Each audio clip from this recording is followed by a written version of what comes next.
반갑습니다. 오늘은 3월 10일입니다. 내일이 벌써 주말이네요. 이번 주는 제가 하루를 빠져서 그런가 훨씬 더 빠른 것 같습니다. 그렇지 않아도 사람이 살다 보니 이 세상에서 제일 빠른 게 시간 같아요. 세월 가는 것 같이 빠른 게 없다 싶은 생각을 합니다.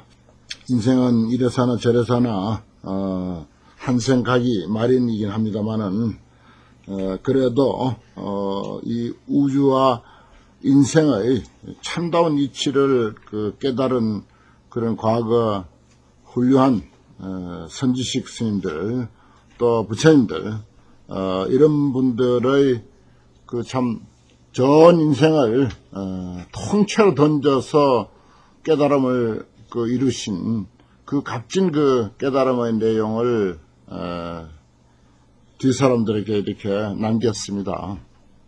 그것을 우리는 이렇게 공부하면서 정말 수없이 고개도 끄덕거리고 무릎도 치면서 환희하고 또 공감하고 뭐라고 할까요? 법비선열을 느끼고 있습니다.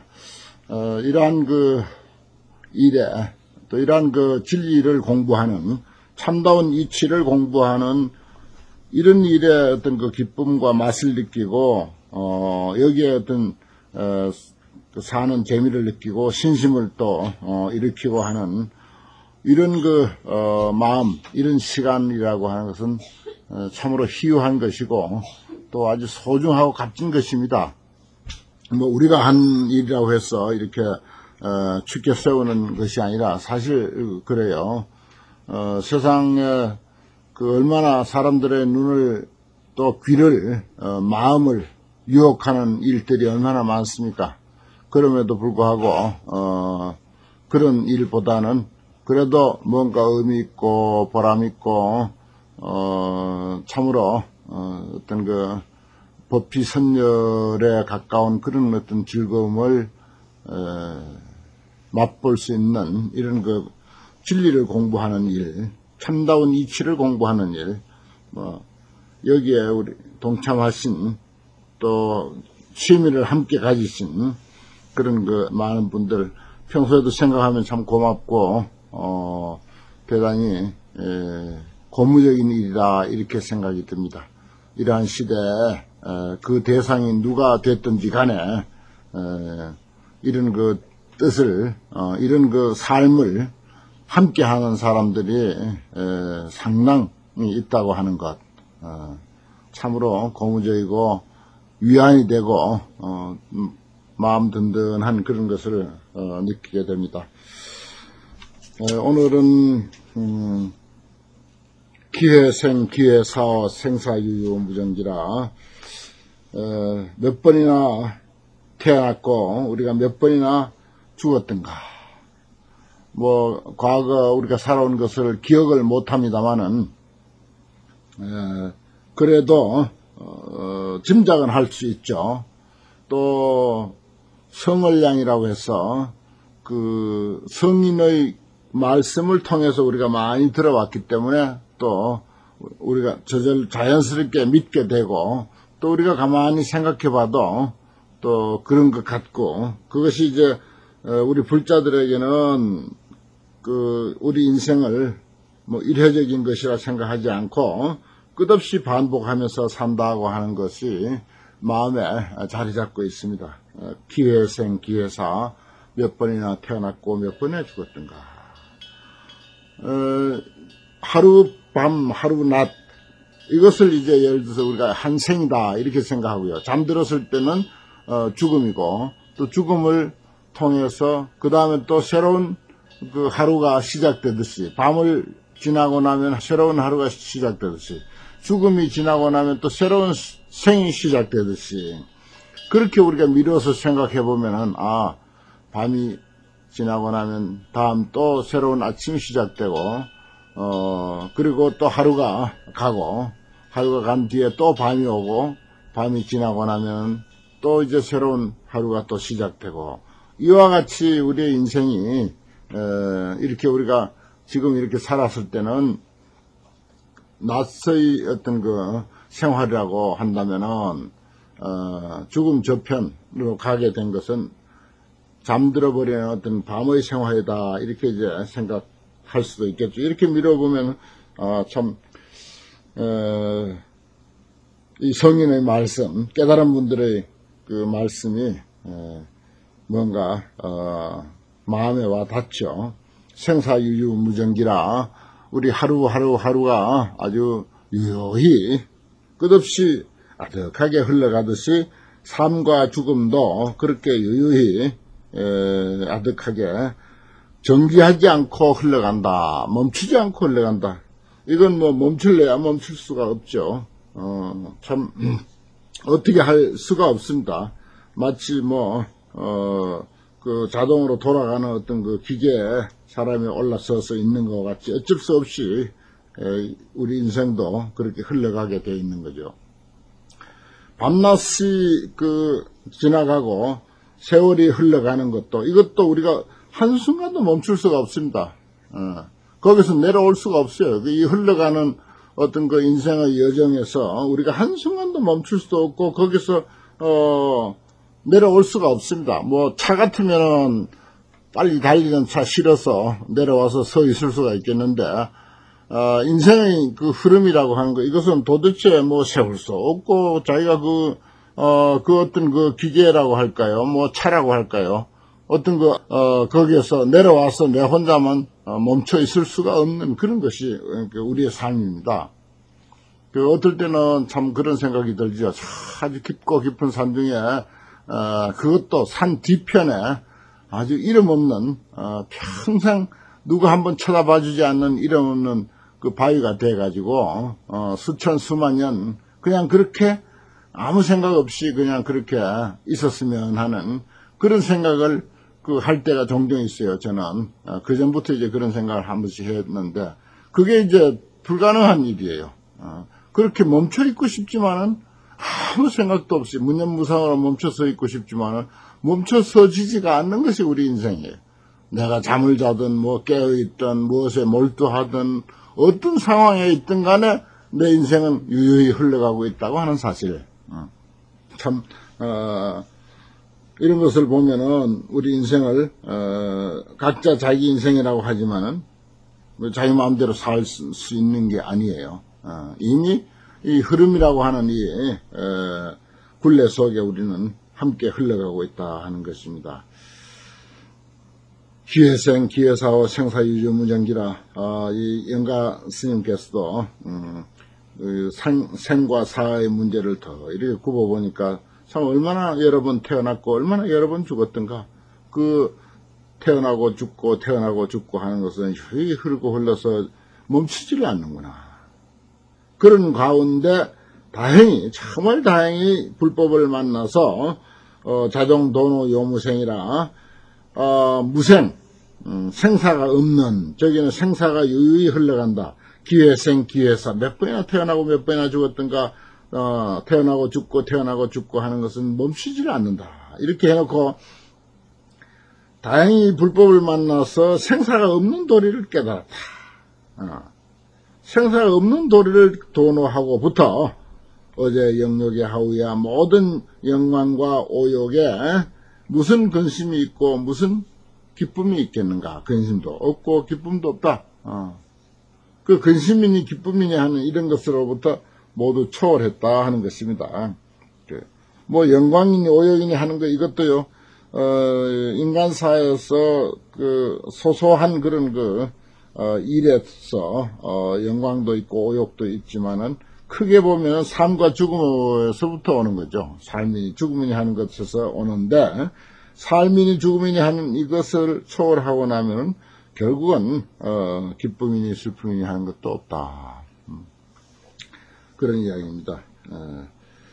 입심산 주라냐 하야 잠엄유수 장성하로다. 심산에 들어가서 아주 깊고 깊은 산에 들어가서 난야에 머문다. 난야라고 하는 것은 원래는 아란야죠. 아란야인데 아란야의 적정처 그러니까 번거로움이 없고 시끄러움이 없는 곳 이런 뜻이 이제 아란야라는 뜻입니다. 란야에 머문다. 심산에 들어가면 벌써 고요하죠. 그런데 특히 이제 란야는 더욱더 어떤 그 번잡한 일을 다 제거한 그런 곳. 뭐 사찰을 아란야라고 그렇게 합니다. 또 뭐 산중에 조용히 혼자 수행하는 그런 토굴 같은 것도 역시 아란야라고 하고요. 그런 깊은 산중에 작은 그런 조용한 뭐 토굴을 하나 지어서 거기에 살고 있다. 잠음유수 장송하로다. 분명히 이스님은 보면은 뭐 큰절의 대중들과 더불어 그렇게 오랜 생활을 한 것 같이 여겨지지는 않습니다. 물론 한때는 이제 그렇게 살았겠지만은 몇 번 말씀드렸듯이 어머니와 누님을 모시고 살았기 때문에 큰절에서 그렇게 모시고 살 그런 형편이 못 되죠. 그렇다고 뭐 총림에는 공양주를 요즘 사찰처럼 보살님을 시키는 그런 예도 없고요. 모두가 행자나 스님들이 다 후원일까지 다 맡아서 하기 때문에 굳이 뭐 여자의 손이 필요하거나 그런 총림의 제도가 아니기 때문에 그래서 이제 총림에서도 크게 쓰이지를 못했을 것이고, 또 여러 가지 상황으로 그런 큰절 옆에 작은 더 깊숙한 곳에 작은 암자 하나 만들어 놓고 거기서 암자라야 뭐 형편없는 집이겠죠. 그래 놓고 그저 아주 골똘히 깊이 수행만 열심히 했던 것으로 그렇게 짐작이 됩니다.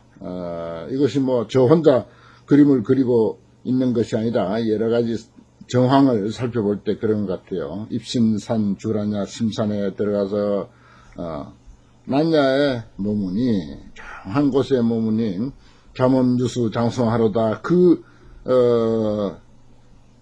영가스님이 사는 곳은 높은 산, 잠음이라고 하는 것은 아주 높은 산을 의미하는 것이고, 유수라고 하는 것은 높고도 극하다 아주 깊숙한 곳, 높고도 깊숙한 그런 산 중에 거기다 또 장송까지 있다. 이게 장송, 낙락장송이 쭉 이렇게 서 있는데 그 밑에 조그만 집을 하나 지어놓고 그래 살았을 것이다. 요 글대로라면 뭐 틀림없이 그렇습니다. 잠음유수 장송하로다. 내가 사는 곳은 바로 그런 곳이다. 뭐 이치를 설명하는데 끝나지 않고 간혹 이게 자기의 입장과 자기의 어떤 생활 상황 같은 것들도 글 속에 이렇게 많이 나타나죠. 특히 이제 선시를 간단하게 이렇게 한 수씩 쓰는 데는 보면은 옛날 선사 스님들이 당신이 살아가고 있는 어떤 풍경들을 잘 이야기를 합니다. 그러면서 이제 그 풍경을 그리는 것 속에 당신의 살림살이라고 할까요? 절집안에서는 살림살이라는 말을 잘 써요. 공부를 살림살이라고 합니다. 세소에는 예를 들어서 뭐 물질적인 것 이렇게 잘 벌어들이고 그것을 잘 관리하고 잘 가족들이 분배를 하고 잘 활용하는 거, 이걸 살림살이라고 하죠. 불교에서는 살림살이라는 말은 쓰는데 사실은 자기가 공부를 얼마나 하고 또 그 공부가 어떤 경계를 만났을 때 마음에 거슬리는 일이나 마음에 순하는 일이나 이런 등등의 경계를 만났을 때 내가 거기에 어떻게 대처하는가, 이것이 살림살이에요. 그러니까 형식은 똑같죠. 세속 물질을 사는 살림살이나 마음을 사는 살림살이나 그래요. 그런 살림살이들이 충분히 어떤 시 속에 또 표현되는 그런 예들을 많이 볼 수 있습니다. 역시 영가스님 정도가에도 자신의 어떤 생활상을 그리고 있으면서 그것이 곧 당신의 정신세계요, 당신의 도의 세계고 또한 정신적 마음의 살림살이이기도 하다. 이렇게 말씀드릴 수가 있네요. 잠음유수 장송하로다. 이런 건 뭐 입심산 주라냐 잠음유수 장송하로다. 또 우유정좌 야성가 하니 격적안 거 실소서라. 이런 건 자꾸 이제 익숙하게 읽어가지고 글자 뜻을 이제 깊이 알고 또 한자 한자 몇 번씩 이렇게 써보면서 그냥 소리를 약간 내가지고 읊조리면서 이거 읽으면 그 맛이 있어요. 입신산 주라냐 하야 자문요수 장송하로다 이렇게 읽으면 그 맛이 의외로 어떤 그 느끼지 못했던 그런 맛을 느끼게 됩니다. 우유정자 야성가라. 우유는 아주 한가히 논일다. 넉넉할 우자 놀유자죠. 넉넉히 아무 뭐 걸릴 것 없이 뭐 답답한 것도 없고 부족함도 없고 쫓기는 것도 없고 뭐 옹색한 것도 없고 그런 그 상황에서 마음 편안한 것을 우유라 그럽니다. 그러면서 아주 넉넉하게 고요히 야성가에 앉았다. 야성가에 앉았다. 야성가라고 했죠. 야성의 집이다, 이 말, 야성집. 이게 아마 뭐, 암자도, 암자, 모습을 제대로 갖췄으면 이런 말 못했을 거예요. 뭐, 큰절은 더욱 아니고요. 몇 번 말씀드렸듯이, 당신의 처지와 여러 가지 그 보살펴 드려야 할 그런 가족이 있기 때문에 그 상황에서 이렇게, 뭐, 큰절 옆에 더 이제 깊은 골짜기로 들어가서 어마한 집 하나 해놓고서 거기서 그 온 가족이 다 함께 아주 수도를 잘 하고 살았지 않았나 이런 생각이 들어요. 그런데 그 정신세계는 이와 같이 넉넉하고 조용히 그냥 야성의 집에 야성이라는 게 뭡니까? 뭐 원주별자 한 번 못 살았다 이거죠. 뭐 부자는 더 못 살았고요. 총무나 뭐 삼직 같은 건 말할 것도 없고 주지는 언감생신 도저히 꿈도 못 꾸는 그런 상황에서 살았다. 이런 의미도 있습니다. 뭐 그러나 그런 의미를 여기에 뭐 하러 담겠습니까? 이건 이제 괜히 내가 하는 넋두리죠. 넉넉한 마음으로 고요히 야성의 집에 앉아 있으니 격적 안거 실소세라. 또 격적 고요할 격 고요할 적자죠. 고요하고 고요해서 안거하고 편안히 거하고 있는데 편안히 살고 있는데 실로 참으로 소세하다. 뭐 소세오이라고 하는 데도 있죠. 소세라는 게 아주 깨끗하고 뭐 아주 뭐라고 할까 상쾌하고 상그럽다. 뭐라고 할까 아주 물 뿌린 듯이 아무도 오지 않고 깨끗한 데다 거기서 물을 뿌려서 깨끗이 쓸어버려서 티 하나 없는 그런 어떤 그 느낌을 주는 환경을 말하는 거죠. 참으로 소세하다. 이거 어떻게 해석해야 좋을까요? 격적한 거 실소세라. 참으로 진짜 소세하다 이거예요. 소세의 의미가 진짜 정말 내가 사는 이런 상황에서 또 나 같은 정신으로 나 같은 그런 그 생활 환경으로서 이렇게 사는 게 이거야말로 정말 소세한 그런 그 전경이다. 이런 표현이 되겠습니다. 각지요 불시공이니 일체의 법부동이라. 각지요 불시공이라. 깨달으면 곧 마치고 공을 베풀지 않는다. 내가 자주 말씀드렸죠. 불교라고 하는 것은 이치를 알면 그것뿐이다. 그 외에 달리 다른 노력은 필요치 않다. 그리고는 인연 따라서 자기 분 따라서 그렇게 살면 되는 것이다. 이제 그랬어요. 인연 따라서 분 따라서 살면 되는 것이고 굳이 뭐 애써서 꼭 이래야 된다, 꼭 저래야 된다 하는 그런 것은 사실은 물론 그런 것을 좋아하는 그 근기를 위한 방편이죠. 그렇지만 사실은 실법에 있어서는 그 방편을 떠난 진짜 법에 있어서는 그런 게 없습니다. 각적이고 불시공이에요. 이치를 알면 그뿐입니다. 진리라고 하는 게 뭐죠? 참 진짜 이치 이자죠. 참다운 이치입니다. 사람이 세상을 살아가는 데 있어서 참다운 이치, 세상사에 대한 참다운 이치, 인생에 대한 참다운 이치, 그것을 깨달으면 그것뿐이에요. 아, 이것이 삶이구나, 이것이 인생이구나, 이것이 정말 참 이치구나, 진리구나, 이것이 법이구나, 이것이 도구나, 사는 길이구나. 법이라는 것도 뭡니까? 물수변에 갈 거죠. 물이 흘러가듯이 그렇게 자연스러운 것, 조작이 없는 것. 물은 그대로 흘러가는 대로 내버려두면 지갈 길을 잘 찾아서 가지 않습니까? 밑으로 낮은 곳을 향해서 그렇게 갑니다. 그게 법이에요. 그런 것을 아는 거, 그런 것을 깨달아서 거기에 맞게 무리 없이 순리대로 사는 것, 이게 불교입니다. 그리고 각기교 불시공이라 깨달으면 그걸로 끝나고 마치고 공을 베풀지 않는다. 그래요. 깨닫기까지는 뭐 우리도 이렇게 중도가도 배우고 공란경도 독송하고 천수경도 독송하고 절도 하고 정말 뭐 머리를 찧어가면서 용맹정진도 하고요. 그렇게 하겠죠. 그러나 그런 노력, 그런 정진이라야만 꼭 깨닫는다 하는 보장은 없습니다. 그거하고는 깨닫는 거하고는 전혀 관계없어요. 과거 또 깨달은 분들이 뭐 그런 노력을 해서 꼭 깨달은 것도 아니고 잘나는 육조 해능대사 같은 이는 뭐 나무팔로 갔다가 금강경 구절 하나 듣고 그냥 깨달아 버렸지 않습니까? 또 여기 영가정도가 주인공도 유화경에서 그냥 한 소리에 턱 이제 지혜의 눈을 뜨게 되고요. 그렇습니다. 일체유의법부동이라 그랬어요. 공을 베푼다는 것은 전부 유의법입니다. 일체유의법이에요. 그 공을 베푼다는 게 뭡니까? 육바라밀을 위시해서 기도하고 용맹정진하고 뭐하고 불교의 주문이 얼마나 많습니까? 주문도 많지만 주문이 그래 많아요. 뭘 외워야 된다, 내가 어느 날 주문을 되게 신봉하는 그런 사이트에 들어가게 됐는데, 무슨 주문을 이렇게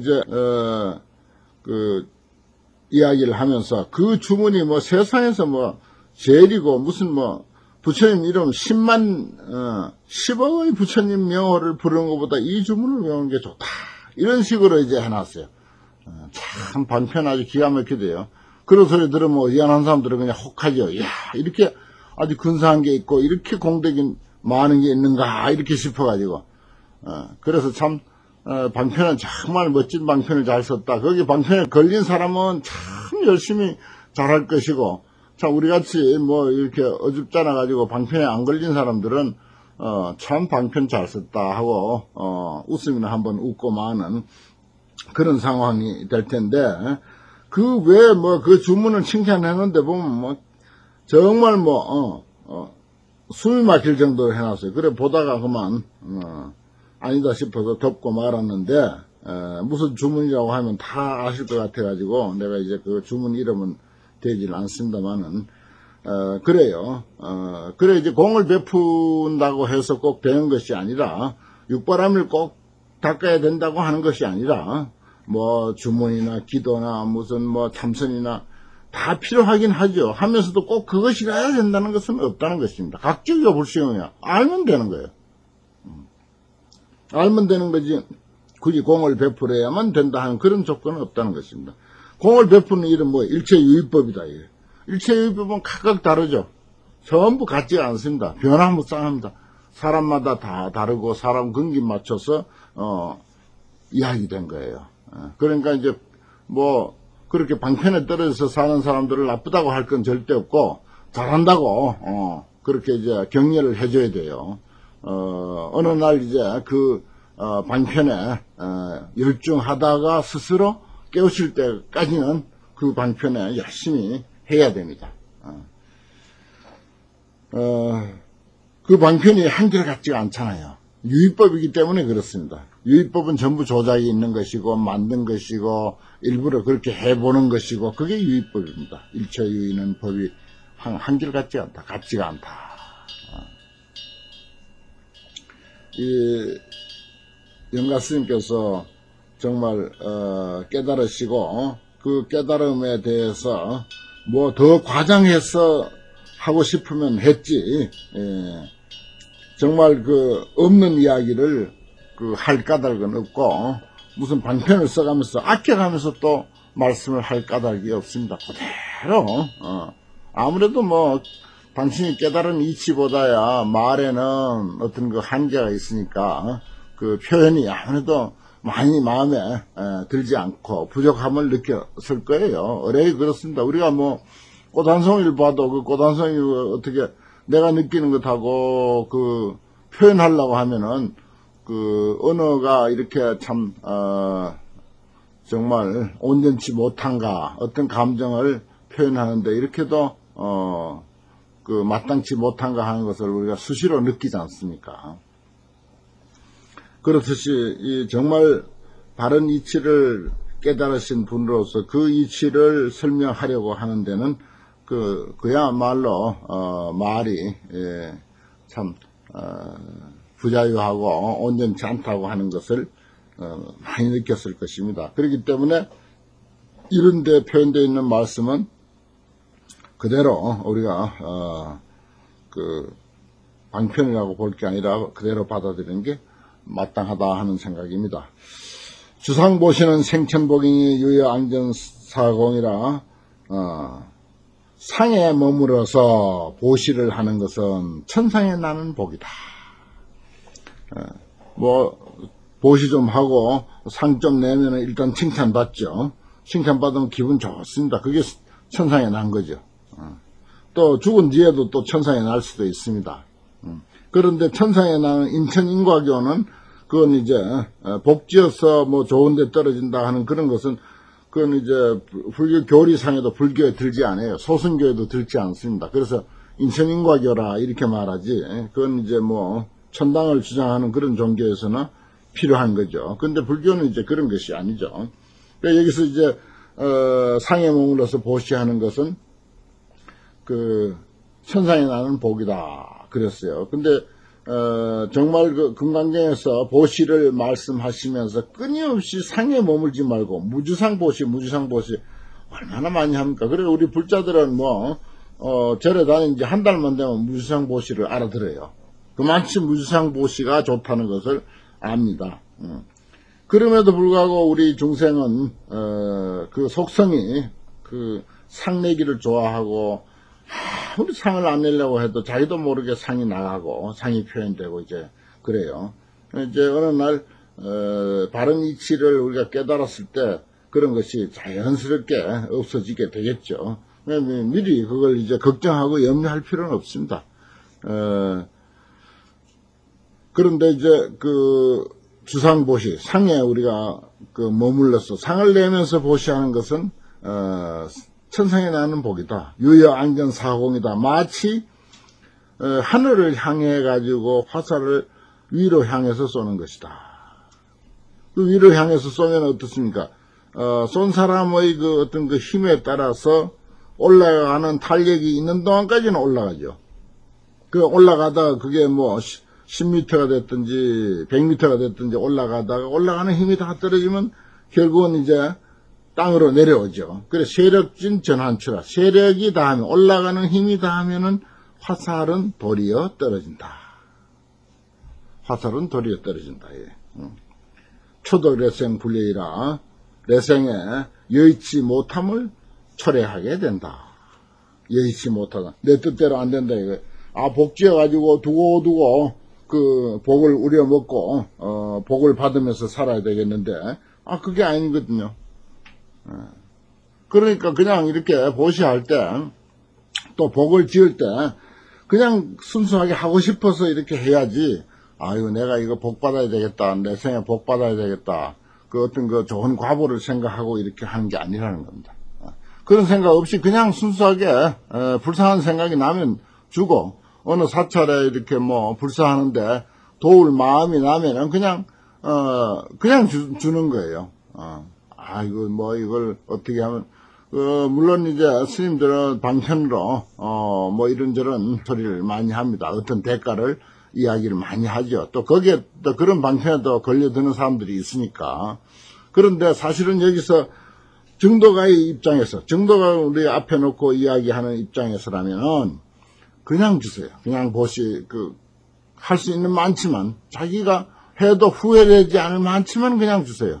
그리고 후회되는 일은 절대 하면 안 된다. 해놓고 후회되면은 그거는 참 상 내는 것보다도 더 안 좋죠. 후회하는 그 순간 아깝다 싶은 생각이 들면은 그건 벌써 상을 내는 것이고 어쩌면 아마 지은 복을 까먹게 될 것입니다. 여기 이제 세력진 전환추하여 초돌여생 불려이라 세력이 다 하면 땅으로 떨어진다. 복지인 것이 다 하면은 상을 내서 보시를 했기 때문에 그것이 이제 다 할 것 같으면 그 다음에 이제 그 복의 대가를 제대로 생각한 만치 그렇게 받아들이지 못한다 이거죠. 그냥 그대로 주면은 정말 아무 상 없이 단돈 뭐 1,000원이라도 아무 그런 바라는 바 없이 대가 없이 내가 뭐 복짓는다 하는 그런 생각도 없이 또 어렵긴 하죠. 그렇게 주면은 그 복은 영원히 갑니다. 그 복은 정말 한순간 다 아주 작은 그런 보시라 하더라도 정말 그렇게 마음에 흔적 없이 보시를 했다면 그것은 영원히 간다고요. 그런데 흔적 없기가 참 어려운 거죠. 초돌에서 분리라는 것은 그런 뜻입니다. 이게 세력이 다해서 화살이 올라갔다 내려오는데 어떻게 됩니까? 땅으로 내려오면서 그냥 땅에 떨어지지 않습니다. 반드시 화살 끝이 밑으로 이제 향해서 떨어져요. 그럼 어떻게 되죠? 땅 밑으로 푹 깊숙이 이제 박히게 되어 있습니다. 그러면은 화살이 처음에 그 하늘로 올라가기 이전보다 어떻습니까? 더 낮은 곳에 가 있어요. 더 못해요. 복지는 일도 그렇습니다. 복지는 일도 그래가지고 수행하는 사람들에게는 이 유루복 조작이 있는 이런 복을 삼생의 원수다 이런 말을 해요. 이건 경전 밖의 불교입니다. 경전 밖에.